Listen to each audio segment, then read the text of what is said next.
आपल्याला माहिती आहे 27 नक्षत्र आहेत. अश्विनी भरणी चैव कृत्तिका रोहिणीस्तथा मृगशीर्षम अथार्द्राच पुनर्वसु रत अतः परम पुष्य आश्लेष आश्लेष च मघा पूर्वा फाल्गुन्य उत्तरान फल्गुन्यो हस्तचित्रे च ततस्वामी विशिखिका अनुराधा ततो ज्येष्ठा मूलम पूर्वा अषाढकाः उत्तराख्या आषाढस्य श्रवणंच धनिष्ठिका ततस्तु शततारा स्यात् पूर्वा भाद्रपदस्तथा उत्तराख्या भाद्रपदा रेवती मानिभानीच. 27 नक्षत्र आहेत. यातलं 21वावं 22वावं उत्तराषाढ आणि श्रवण याच्यामध्ये एक नक्षत्र आहे असं म्हणतात, म्हणून ते 28वावं असावं. त्याचं नाव अभिजित नक्षत्र म्हटलंय.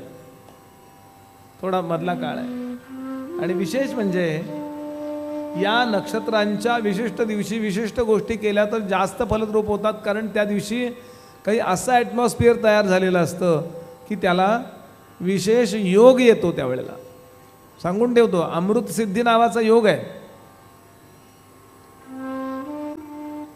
रविवारी हस्त नक्षत्र आलं की त्या दिवशीच्या अमृतसिद्धी योगाला म्हणतात आदित्य हस्ते.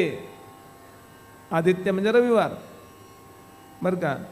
गुरुपुष्य योग आहे. गुरुवारी पुष्य नक्षत्र आलं की त्याला म्हणतात, हे माहिती आहे आपल्याला, गुरुपुष्य बऱ्याचदा आपण ऐकलेलं असतं, कानावरनं आपल्या गेलं असतं. सोनं बिनं विकत आणायला जातो आपण तेव्हा.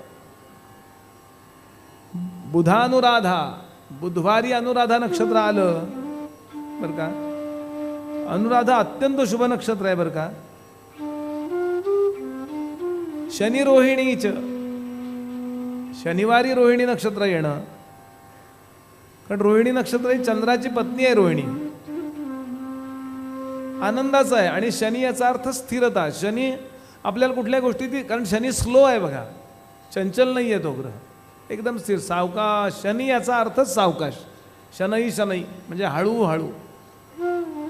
तर सोमेच सौम्य, सोमवारी सौम्य म्हणजे मृगशीर्ष नावाचं नक्षत्र आलं. भृगुरेवतीच शुक्रवारी रेवती नक्षत्र आलं. आणि भौमाश्विनीच अमृतसिद्धी योगाः. त्या दिवशी विशिष्ट गोष्टी जर केल्या आपल्याला विशेष फलद्रूप होतात. आणि प्रत्येक गोष्टीचा आपला नक्षत्र स्वामी ठरलेला असतो. मग शिक्षणाचा नक्षत्र स्वामी आपल्याकरता कोण आहे, किंवा आता माझा अमकी रास आहे, मग ती रास म्हणजे नक्षत्र आहे. ती रास असतानाचं जे नक्षत्र ते माझं नक्षत्र असतं. आणि त्या नक्षत्राचं एक देवता असते. त्या देवाची उपासना केली की आपल्याला फार सोपं जातं. कुठलीही गोष्ट सोपी जाते.